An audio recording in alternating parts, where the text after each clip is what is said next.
بسم الله الرحمن الرحیم. الحمد لله والصلاة والسلام على سیدنا رسول الله و علی آله و اصحابه و من والاه. اما بعد، دوستان عزیز و ارجمند، السلام علیکم و رحمت الله و برکاته.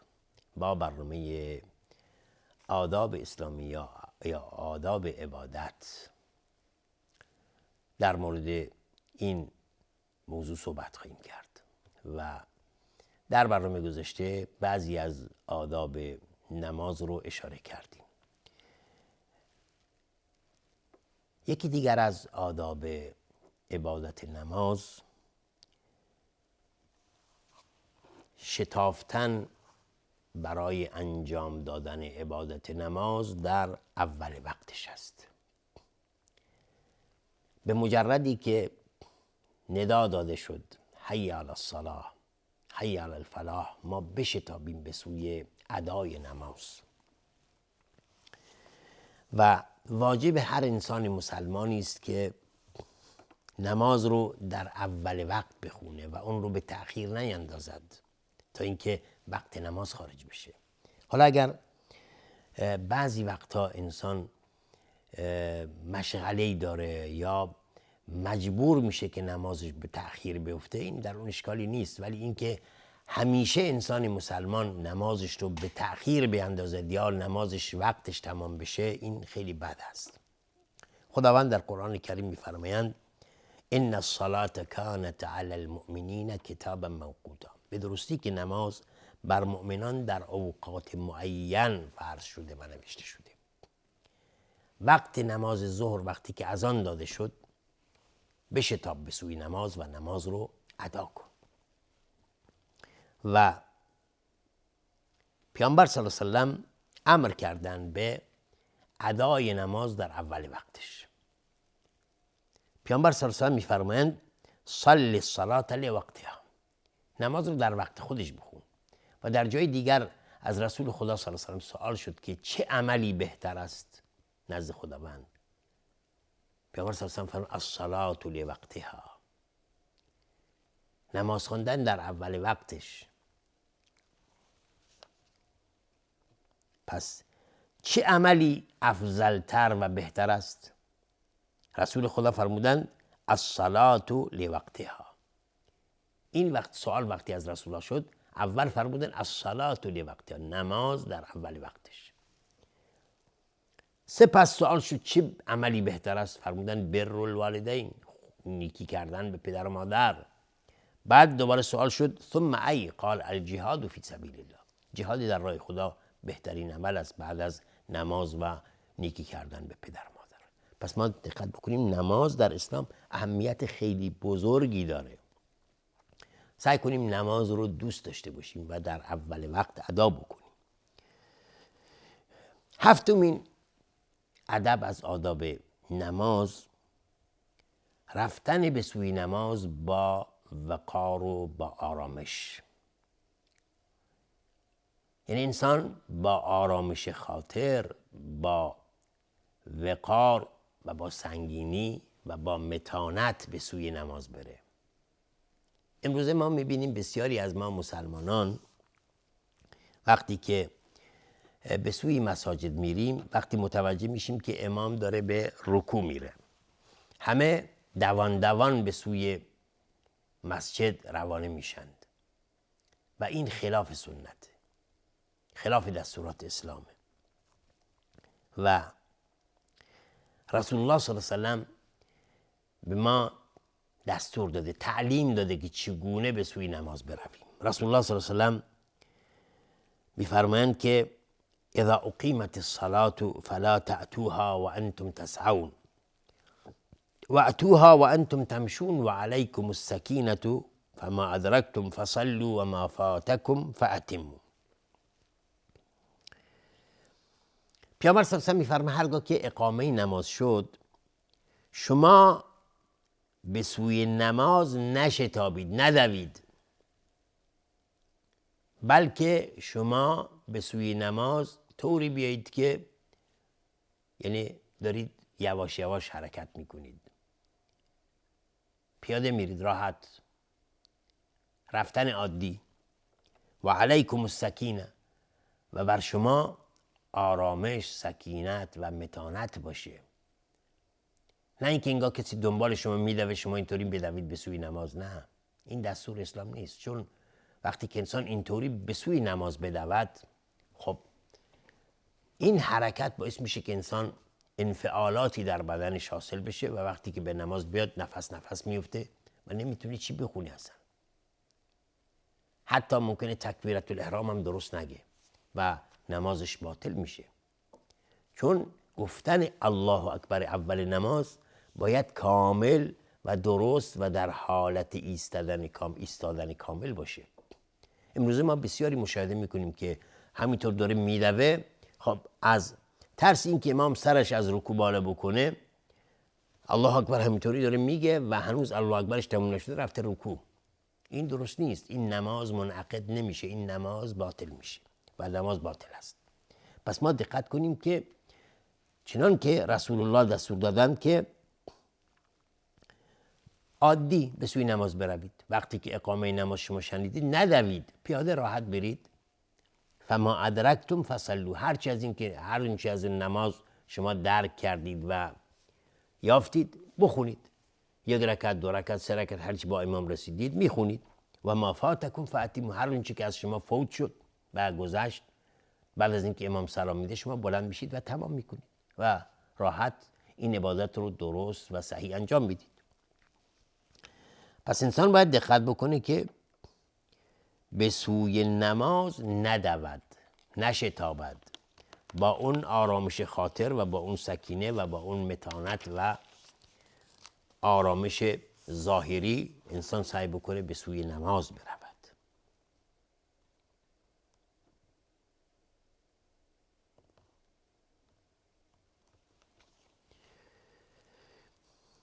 از دیگر آداب نماز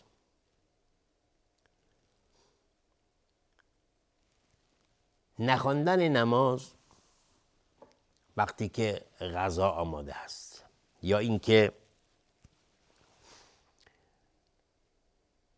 ادرار یا مدفوع به او فشار میاره. این درست نیست که انسان در این حالت به سوی نماز بره.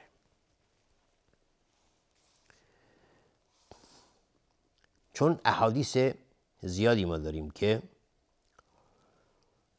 در این مورد رسول الله صلی الله علیه و سلم میفرمایند اذا وضع عشاء احدكم و اقیمت الصلاة فابدأوا بالعشاء ولا يعجلن حتى يفرغ منه.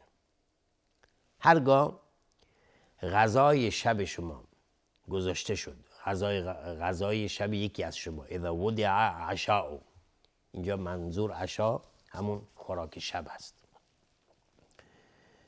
میگه وقتی که غذای شام یا شام شما را آوردن که شما بخورید و بعد از اینکه شام آوردن شما شنیدید که نماز اقامه شد،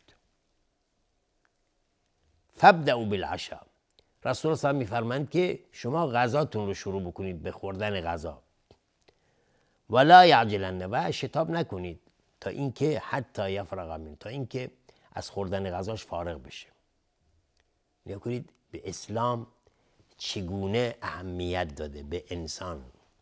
درست عبادت نماز بسیار مهمه، ولی وقتی که اینجا غذای شما گذاشته شد، پیامبر صلی الله علیه و آله میفرمایند که غذات رو رها نکن، بلکه شروع کن غذا خوردن و اگرم شنیدی که نماز داره اقامه میشه شتاب نکن، به راحتی بشین غذای شامت رو بخور، بعد بلند شو و برو نمازتو بخور.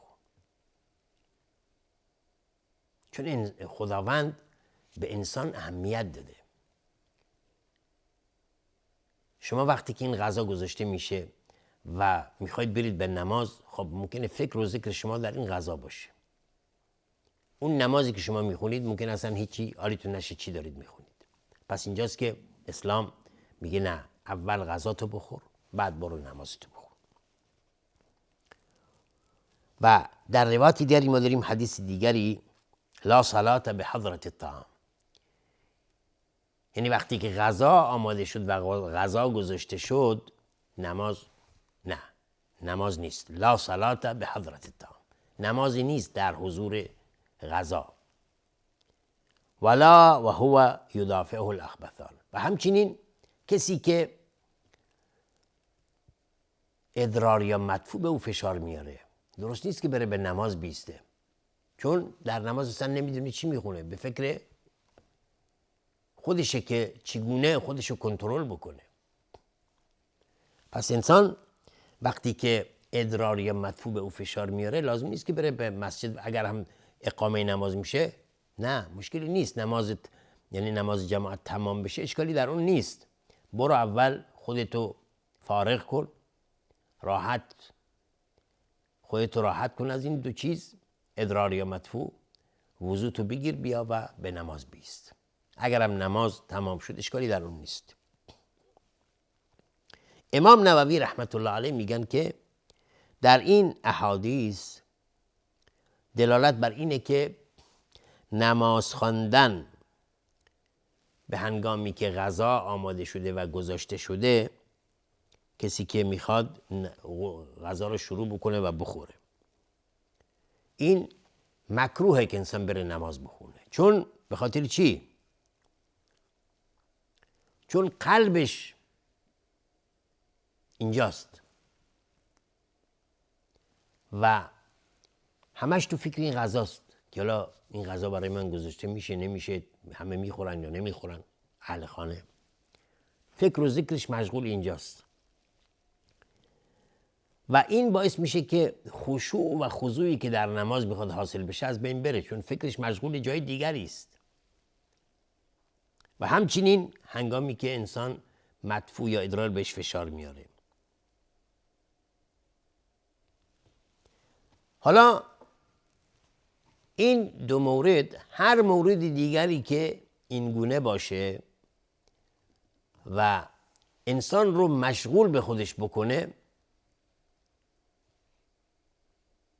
باید انسان سعی بکنه که اول این امور رو از بین ببره تا اینکه فکرش مشغول اون امر نباشه، بعد بیاد برای نماز خوندن. نهمین ادب از آداب نماز شتافتن برای دریافت کردن یا رسیدن به صف اول هست. اول نماز، صف اول نماز، شتافتن و عجله کردن برای رسیدن به صف اول نماز. رسول خدا صلی الله علیه و سلم میفرمایند: لو يعلم الناس ما في النداء والصف الاول ثم لم يجدوا الا ان يستهموا عليه لاستهموا عليه ولو يعلموا ما في التهجير لاستبقوا اليه ولو يعلموا ما في العشاء والصبح لاتوهما ولو حبوا. خب در این حدیث رسول الله صلی الله علیه و سلم امر بسیار مهمی رو اشاره می‌فرمایند که امروزه بسیاری از ما از اون غافلیم. امروزه بسیاری از ماها، بسیاری از نمازگزاران وقتی که وارد نماز میشن آخر مسجد می نشینند. اول وقت میاد، قبل از همه میاد، ولی آخر مسجد میشینه. این خیلی ظاهره بسیار بدی است که انسان خودش رو از یک اجر بسیار عظیم محروم میکنه. شمایی که اول وقت وارد مسجد میشید سعی کنید برید اول صف بایستید، صف اول بایستید، چون صف اول بسیار مهمه و رسول الله صلی الله علیه و سلم میفرمایند: لو یعلم الناس ما فی النداء والصف الاول. اگر مردم میدانستند که در اذان و صف اول نماز چه اجر و پاداشی نهفته هست، ثم لم یجدوا الا ان یستهموا، سپس چاره ای نبود جز این که برای به دست آوردن اون قرعه کشی میکردند، لاستهموا علیه، این کارو میکردند. یعنی مردم اگر میدانستند در این اذان گفتن و صف اول نماز چه اجر و پاداشی نهفته است، برای رسیدن به اون قرعه کشی میکردند. این اگر چاره‌ای نبود این کارو میکردن. ولو یعلموا ما فی التهجیر لاستبقوا الیه، اگر میدانستند که در شتافتن به سوی نماز در اول وقت چه اجر و پاداشی نهفته است، با همدیگر مسابقه میدادند.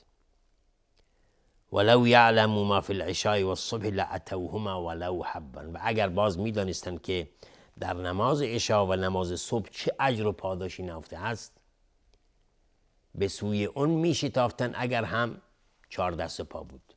حبوان یعنی چطوری؟ بچه‌ای که تازه میخواد راه بیفته روی 4 دست پاش راه میره. یعنی اگر چاره‌ای نبود جز روی 4 دست پا راه رفتن، بازم این کارو میکردن برای آمدن به مسجد.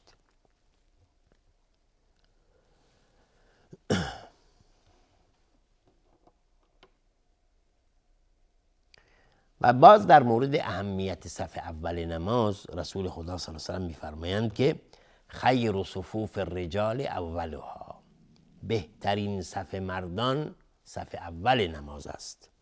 و شرها آخرها، و شرش یعنی آخرین صف، و شرها آخرها، و شرش آخرین صف است. پس ما باید بشتابیم به سوی صف اول نماز. چون در حدیث دیگری که حدیث برا ابن عازب هست، ممکنه بسیار از ما این حدیث اصلا نشنیده باشیم تا حالا. پیامبر صلی الله علیه و سلم میفرمایند، برا ابن عازب روایت میکنه، میگه رسول خدا صلی الله علیه و سلم دائما میفرمودند که ان الله و ملائکته یصلون علی الصف الاول، خداوند و فرشتگانش درود میفرستند بر صف اول نماز. پس اینجا برای چی خیلی مهمه دیگه، خداوند و فرشتگانش بر کسانی که در صف اول نماز هستند درود میفرستند. پس این خیلی مهمه. انشالله که خداوند به همه ما توفیق بده که برای رسیدن به صف اول نماز همیشه شتاب بکنیم و عجله کنیم. تا دیدار دیگر و برنامه دیگر، همه شما یاران رو به خداوند بزرگ میسپارم و آخر دعوانا ان الحمدلله رب العالمین و السلام علیکم و رحمت الله و برکاته.